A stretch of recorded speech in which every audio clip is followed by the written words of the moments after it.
Hello divine souls, आप कैसे हो? मुझे उम्मीद है आप सब खुश होंगे, अपनी अपनी जर्नी एंजॉय कर रहे होंगे। शिवरात्रि की ब्लेसिंग ली होगी, सब ने साधना की होगी, मेडिटेशन की होगी। तो आज का मेरा क्वेश्चन है कि आपका जो रीयूनियन है उसके लिए आपको क्या करना है, कैसी तैयारी करनी है रीयूनियन के लिए, क्या क्या करना होता है। वैसे मैंने टूल्स काफ़ी वीडियो में बताए हैं, जितना यूनिवर्स ने मुझे ज्ञान दिया है हम उतना ही बता सकते हैं। तो आप ट्विन फ्लेम जर्नी में आ गए हो, आपका बबल फेस भी हो गया है, सेपरेशन भी हो गया है। पहले मिनी सेपरेशन होते हैं, फिर बड़ा सेपरेशन होता है, क्योंकि ये तो होना ही होता है। मैं इसीलिए बता रही हूँ कि डीएफ को पहले से प्रिपेयर होना चाहिए कि ये बातें तो मेरे साथ होगी ही होगी, आप इससे बच नहीं सकते। अगर तो देखो बहुत ही आपने पिछले जन्मों में मेहनत की है, चाहे कितनी भी की है, लेकिन जितने भी केसेस सामने आते हैं ना, मेरे हज़ारों लोग पूरे वर्ल्ड से मेरे साथ जुड़े हुए हैं। सबकी अलग अलग जर्नी है, किसी को 8 साल हो गए, किसी को 10 साल हो गए, कईयों को कहीं से गाइडेंस नहीं मिलती, क्योंकि इस टॉपिक पर लोग बहुत कम बोलते हैं, शर्माते हैं बोलने के लिए। कहीं उम्र का तका जाता है, कहीं जात पात का। और मैं सभी, मेरा पॉडकास्ट बनाने का यही कारण था कि सबकी समझ में आ जाए कि ये जो जर्नी है ना, ये उम्र की जर्नी है, ना ये जात पात की जर्नी है, ये आत्मा की जर्नी है, सोल जर्नी है। सोल कॉन्टैक्ट किया हुआ है हमने परमात्मा के सामने। तो इसीलिए इन चीज़ों को, जो 3D लाइफ की चीज़ें हैं, इनको बीच में नहीं लाना है। लेकिन फिर भी लाते हैं लोग, क्योंकि उनकी सोच वहाँ तक की होती है, वो सोच ही नहीं पाते कि इससे आगे भी लाइफ होती है। आपको समझाना चाहती हूँ कि गुरबानी में भी चौथा पद लिखा है, इस हम 3D में रहते हैं, 2 डिमेंशन हमारे नीचे हैं, पताल नगरी और नरक। तीसरा हमारा है जहाँ पर हम अर्थ पर रहते हैं। और चौथा पद है जब हमारी सोल अवेकनिंग हो जाती है, किसी भी तरीके से हो जाए, हर एक पर्सन की। हालांकि हमारी ट्विन फ्लेम की बहुत पेनफुल तरीके से होती है, बहुत हमें असहनीय पीड़ा मिलती है, अंदर से भी पीड़ा मिलती है, अपनी सोल से भी पीड़ा मिलती है, लोग भी पीड़ा देते हैं, अपने रिश्ते भी बहुत पीड़ा देते हैं। सभी रिश्तों से डिटैच कर दिया जाता है हमें इस जर्नी में। डिटैच इसीलिए किया जाता है, परमपिता परमात्मा हमें समझाते हैं कि आपका इस दुनिया में, जगत में कोई नहीं है। ये जगत जो 3D है, ये मिथ्या है, ये एक सपना है। आप जहाँ पर कर्म काटने के लिए आए हो, ये आपकी पाठशाला है, कार्मिक अकाउंट खाली करने, बस इतना ही। जो आपके आसपास हैं, आपके बच्चे हैं, हस्बैंड हैं, वाइफ है, माँ है, बाप है, और जितने भी रिश्ते हैं, उनके साथ हमारा कोई ना कोई कार्मिक अकाउंट होता है। कई बार हम सोचते हैं कि सोलमेट हमारी लाइफ में आते हैं, सोलमेट कभी भी हमसे दूर नहीं होते। नहीं, ऐसा नहीं होता।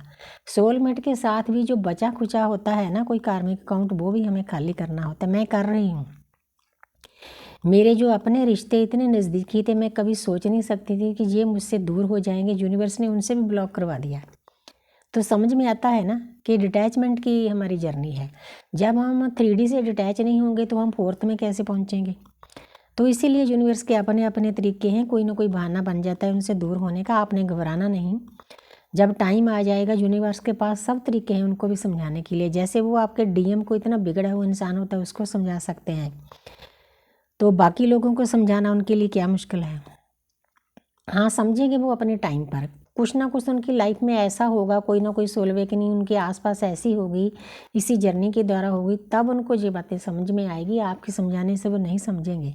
घर का जोगी जोगना, बाहर का जोगी सिद्ध है। जो बाहर के लोग बताते हैं ना, ये दुनियादारी का असूल है, वो लोग ज़्यादा बातें समझते हैं, घर के इंसान के ऊपर विश्वास नहीं करते। तो अब मैं अपने टॉपिक पे आती हूँ कि रीयूनियन के लिए आपका रीयूनियन कब होता है, ताकि डीएफ थोड़ी सी अपने आप को प्रिपेयर कर ले।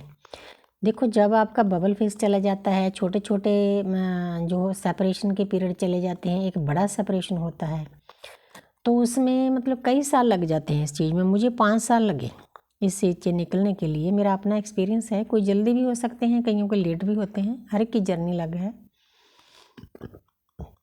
तो उसमें क्या होता है, पहले तो डीएफ बहुत मतलब उसको, इंसान को याद करती है। वो उस इंसान को याद नहीं करती, वो अपनी सोल को, जो आधा पार्ट है, उसको याद करती है। आप सोचो, जो हमारे आसपास रिश्ते दिए जाते हैं, उनके साथ हमारा संबंध 1 जन्म का, 2 का, 4 का, ज़्यादा से ज़्यादा 7 का, क्योंकि 7 पीढ़ी तक की ये सब कुछ चलता है। लेकिन जो हमारा डिवाइन मस्कुलिन होता है, डीम होता है, उसके साथ हमारा रिश्ता तब का है जब से दुनिया बनी है। जब से हम इस दुनिया पे आए हैं तब से हमारा उसके साथ रिश्ता होता है, इसीलिए ये इतना डीप होता है, हम उसको भूल नहीं पाते। लेकिन उसके बाद क्या होता है, जब हमारा सेपरेशन पीरियड होता है तो पहले तो डीएफ रोती चिल्लाती है, बहुत उदास होती है।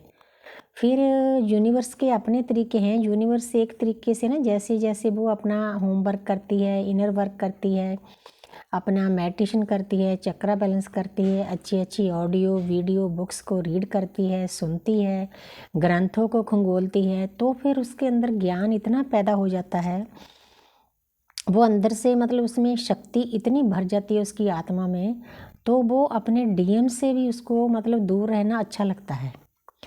उसके मन में ऑटोमेटिकली ये ख्याल आते हैं कि मुझे ऐसा डिस्टॉर्टेड डीएम नहीं चाहिए, मुझे अवेकन डीएम चाहिए।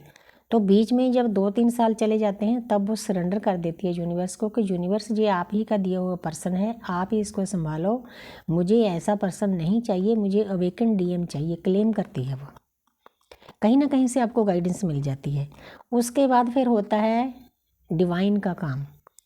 डीएफ तो लग जाती है, जैसे पार्वती पहाड़ों में जाकर अपनी साधना में लग जाती थी, तो शिव को सुधारने के लिए यूनिवर्स के अपने तरीके हैं, तो यूनिवर्स एक पल के लिए भूलने नहीं देते डीएफ को।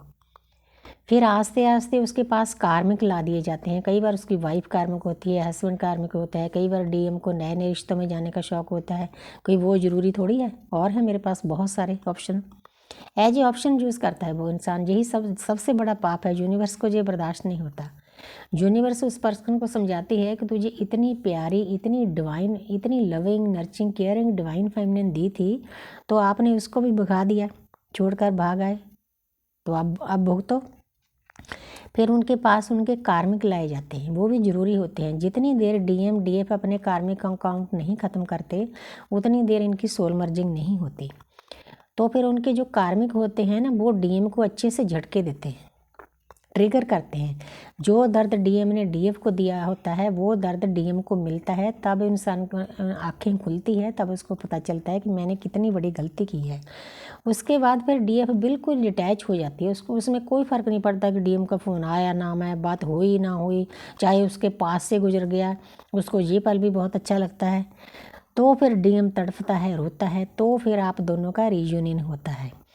तो ये हैं छोटी छोटी बातें, डीएफ को इन बातों को समझना है, इसलिए मैं सिंपल लफ्ज़ों में समझाती हूँ, ताकि ज़्यादा रोना धोना नहीं करना, अपनी भक्ति पर ध्यान देना है। वो आप ही की सोल का पार्ट है, आप ही के पास आएगा, कहीं नहीं भागेगा, आएगा टाइम पर, डिवाइन टाइम पर।